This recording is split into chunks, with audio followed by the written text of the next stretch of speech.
Hello and welcome to SKB shots. And ఉప్పల్లో match వాళ్ళ SRH versus RCB. Already వీళ్ళిద్దరి మధ్య మొదటిసారి ఇదే సీజన్లో జరిగినప్పుడు ఏం జరిగిందో అందరికీ గుర్తుంది. అండ్ అంతటి హై స్కోరింగ్ గేమ్ ఉంటుందా ఈసారి కూడా హైదరాబాద్లో అనేది ఒక question. Mostly the answer to that question is yes. So ఏ లెవెల్లో హై స్కోర్లు ఉండబోతున్నారు, ఎవరెవరు బాగా ఆడబోతున్నారు. ఆర్సీబీ ఇక్కడ ఏదో మ్యాథమెటికల్గా still there is a possibility అంటున్నారు, బట్ వాళ్ళ కథ ముగిసిపోయిందని చెప్పేసి ఆల్మోస్ట్ వాళ్ళకు కూడా అర్థమైంది. So will they be spoilers అనేది వేసి చూడాల్సిన అంశం. So let's get started.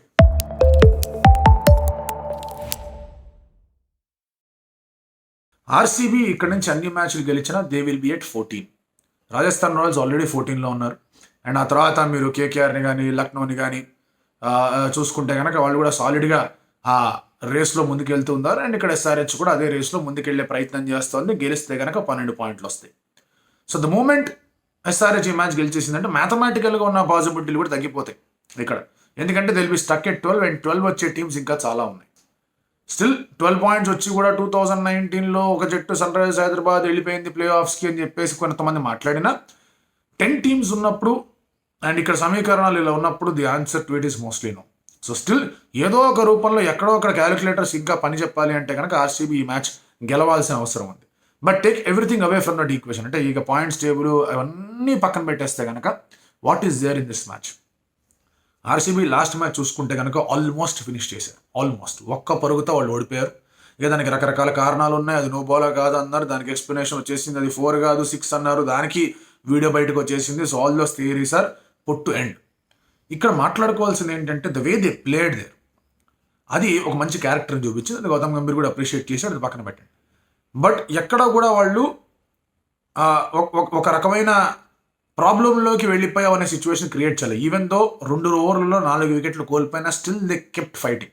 So అలాంటి ఫైటింగ్ స్పిరిట్ చూపించే ప్రయత్నం ఇక్కడ కూడా చేస్తారు. రిజల్ట్ అనేది దాని ప్రోడక్ట్గానే వస్తుంది కాబట్టి ఆ ఫైటింగ్ స్పిరిట్ని కంటిన్యూ చేద్దాం అనుకుంటారు.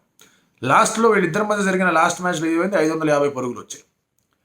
550 పరుగులు వచ్చాయి ఆ మ్యాచ్లో. అండ్ ఒకళ్ళు 287 కొడితే ఇంకొకళ్ళు 262 కొట్టారు. ఉన్న 40 ఓవర్లో విధ్వంసం తప్ప ఏమీ కనిపించలేదు. సరే మధ్యలో కాస్త వికెట్లు ఏమన్నా పడుతున్నాడు, దినేష్ కార్తిక్ వచ్చి అద్భుతమైన రీతిలో ఆడేశాడు అక్కడ. బట్ అగైన్ ఎప్పుడు కూడా అలాంటి హై స్కోరింగ్ గేమ్స్లో all you look at is ఒక 3-4 ఓవర్స్ ఆన్ ట్రాట్ ఎవరి దగ్గర నుంచి బాగా పడ్డాయి అనేది. అది ఎస్ఆర్హెచ్ నుంచి పడ్డాయి, ఒక 3 ఓవర్స్ పడ్డాయి, దాంతో గేమ్ అనేది ఫినిష్ అయ్యింది. ఇక్కడ ఉప్పల్ వికెట్ కూడా అలాంటి వికెట్టే. ఎందుకంటే ఇక్కడ జరిగిన మ్యాచ్లు మీరు ఆలోచించుకుంటే కనుక ఒకటి ముంబైతో ఇచ్చిన వికెట్ ఒకటి ఉండింది, అండ్ అలాగే చెన్నైతో ఇచ్చిన వికెట్ అనేది ఇంకొకటి ఉండేది. అదే SRH when they went on the road అంటే అవే గేమ్స్ ఆడినప్పుడు శుభ్రంగా గెలుచుకొని వచ్చారు, అద్భుతమైన రీతిలో గెలుచుకొని వచ్చారు. సో వాళ్ళు ఫుల్ కాన్ఫిడెంట్గా ఉంటారు. ఇప్పుడు ఇంకా కుమ్మేద్దాం తర్వాత సంగతి తర్వాత ఇంత బాగా ఆడుతున్నాం మేము అని చెప్పేసి వాళ్ళకి అదొక రకమైన కాన్ఫిడెన్స్ అనేది ఉంటుంది వాళ్ళకి. సో ఆ కాన్ఫిడెన్స్ని ముందుకు తీసుకెళ్లే విధంగా ఉండాలి అంటే కనుక వాళ్ళ బ్యాటర్స్కి వాళ్ళు పని చెప్పచ్చు. ఎందుకంటే ఢిల్లీ మీద గెలిచారు, పంజాబ్ మీద గెలిచారు, అద్భుతమైన రీతిలో ఆడక్కడ గెలిచారు, ఆర్సీబీ మీద గెలిచారు. పంజాబ్లో కాస్త లో scoring game RCB and Delhi మ్యాచ్లో వాళ్ళు ఏం చేశారు అంతా చూసాం. సో అలాంటి ఒక బ్యాటింగ్ ఫ్రెండ్లీ ట్రాకే వచ్చే అవకాశం కనిపిస్తుంది, విచ్ మీన్స్ బౌలర్లకి మళ్ళీ కొంచెం కష్టమైన సమయం. సో ఇటువంటి ట్రాక్ని పట్టి కూడా ఇక్కడ ఎవరెవరు ఎకానమీ ఎలా ఉండాలనే దాని గురించి కూడా ఆలోచించుకోవాలి. సాధారణంగా 10 రన్స్ అంటే బాగా రన్లు ఇచ్చాడు అనుకుంటాం, బట్ స్కోరే మీ దగ్గర 250 260 వెళ్ళి 10 రన్స్ ఇచ్చాడంటే కనుక ఏమన్నా ఎకనామికల్గా బౌలింగ్ చేశాడు అనుకుంటాం. ఇలాంటివన్నింటినీ కూడా హైదరాబాద్ ఆడే తీరు, ఎస్ఆర్హెచ్ ఆడే తీరు వల్ల ఇక్కడ బయటకు వస్తూ ఉన్నాయి. సో ఈ మ్యాచ్లో ఎస్ఆర్హెచ్ ఏమైనా చేంజెస్ చేయాల్సిన అవసరం ఏమాత్రమూ లేదు.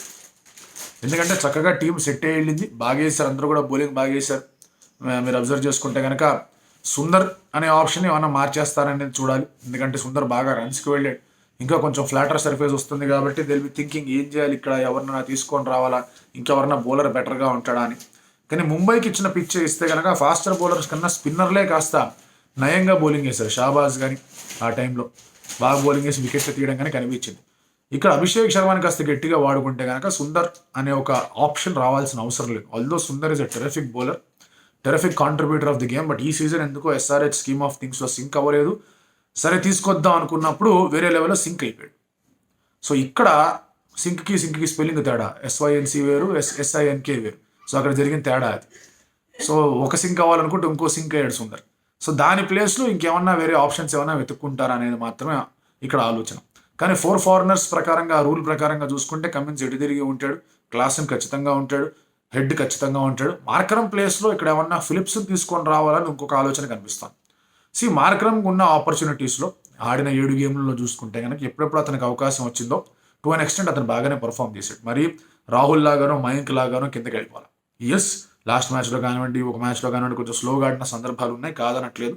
బట్ అదే ముంబైకి అగేన్స్ట్గా ఆడిన మ్యాచ్ కానివ్వచ్చు, తర్వాత కొంచెం ఫాస్ట్గా ఆడిన మ్యాచ్ కానివ్వచ్చు, ఈ డిడ్ ప్లే వెల్. సో అతనికి ఇంకొక అవకాశం ఇస్తారేమో అనిపిస్తోంది.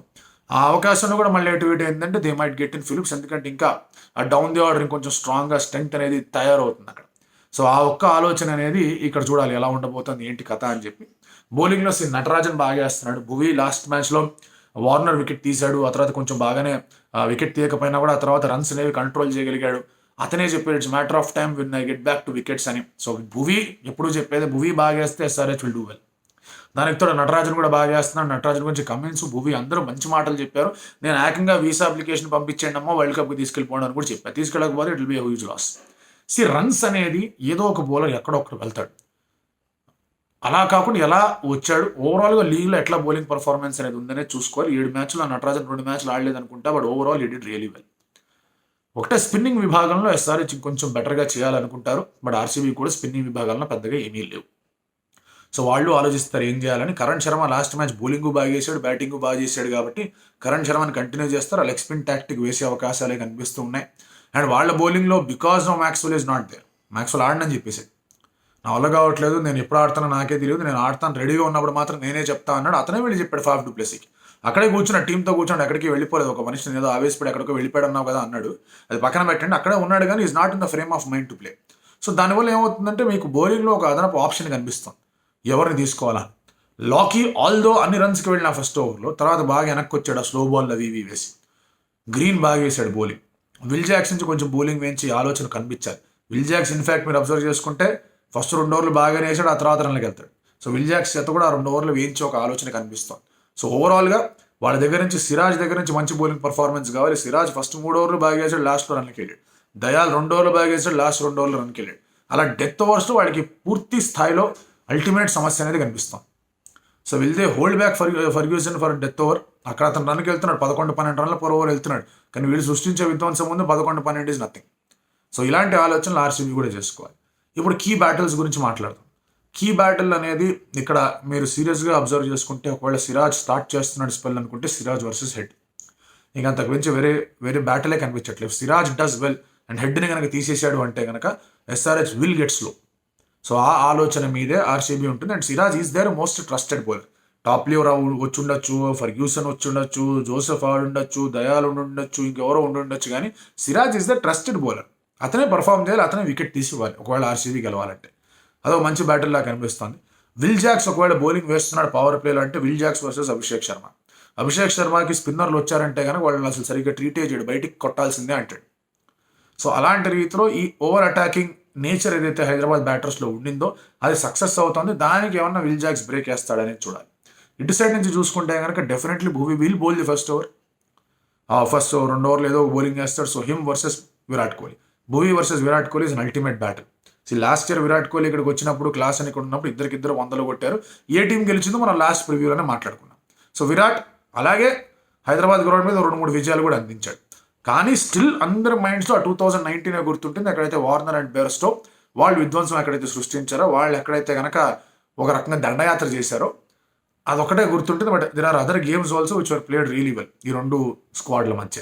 సరే వాళ్ళిద్దరు ఎలాగో లేరు, బట్ హెడ్ అండ్ అలాగే అభిషేక్ శర్మ ఉన్నారు ఆ పని చేయడానికి. ఆ తర్వాత అఫ్ కోర్స్ మీ దగ్గర క్లాస్ అని కూడా ఉన్నాడు ఆ పని చేయడానికి. కాబట్టి ఇక్కడ ఇలాంటి ఆస్పెక్ట్లు కూడా కనిపిస్తున్నాయి.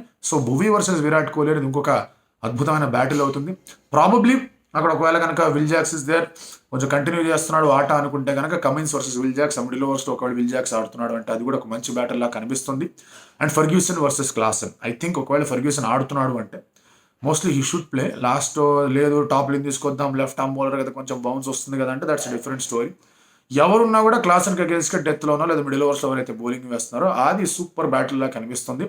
ఇఫ్ కరణ్ శర్మ ఆ ఛాలెంజ్కి రెడీగా వాడిని చూసుకుందాం అన్నాడంటే కనుక అది that is the scene of the match అనిపిస్తాం. Now who are the favourites? దీంట్లో పెద్దగా అంత కష్టం కూడా కాదు ఫేవరెట్లు పికప్ చేసుకోవడం. టీం మొమెంటం పరంగా చూడండి, ఆన్ పేపర్ ఎవరు బాగా ఆడుతున్నారో చూడనివ్వండి, విక్టరీలు ఎవరికి ఎక్కువ ఉన్నాయో చూడనివ్వండి, బౌలింగ్ అటాక్ ఎవరికి ఎక్కువగా ఉందో చూడనివ్వండి, ఇవన్నీ కూడా ఎస్ఆర్హెచ్ వైపే వెళ్తూ ఉన్నాయి. So SRH will start us favourites. And RCB definitely ఇప్పుడు మీరు కేకేఆర్ మ్యాచ్లో నేను చెప్పా, ఆ ప్రివ్యూలోనే చెప్పా, RCB might just surprise KKR అని.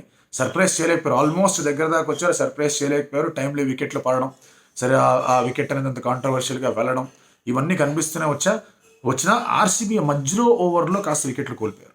సో అది they will try to address. Suyash Prabhudessai last match బాగా ఆడు, స్లో ట్రాక్ స్పిన్, కాబట్టి ఈసారి కూడా అతన్ని తీసుకొస్తారు. అతను కొంచెం ముందు పంపించే అవకాశాలు ఏమన్నా ఉంటాయా? లోమరోవర్ ఎట్లా ఆడబోతున్నాడు?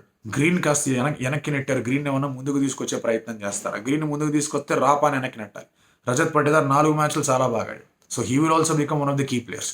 సో ఇదంతా ఎలా ఉండబోతుందో చూడాలి. కొంతమంది అయితే ఏకంగా విల్ జాక్స్ ఓపెన్ చేద్దాం, ఫాఫ్ని కావాలంటే కింద పంపించి చూద్దాం ఎలా ఆడుతున్నాడు, ఇంకెలాగో సీజన్ అయిపోయింది కదా అన్నారు. అది ఈ మ్యాచ్లో చేస్తారని నేను అనుకోవట్లేదు, but there is still a possibility. దాని ప్రాబిలిటీ చాలా తక్కువ. ఓవరాల్గా ఈ మ్యాచ్ అనేది SRH will look to get another 2 points. వాళ్ళు 12 పాయింట్కి వెళ్దాం అనుకుంటారు, హోమ్లో ఇంకొక విషయాన్ని నమోదు చేద్దాం అనుకుంటారు. ఈ పార్టీని స్పాయిల్ చేయడానికి ఆర్సీబీ ఏమన్నా వస్తుందా అనేది ఇక్కడ ఒక ప్రశ్న. మరి మీరేమనుకుంటున్నారు?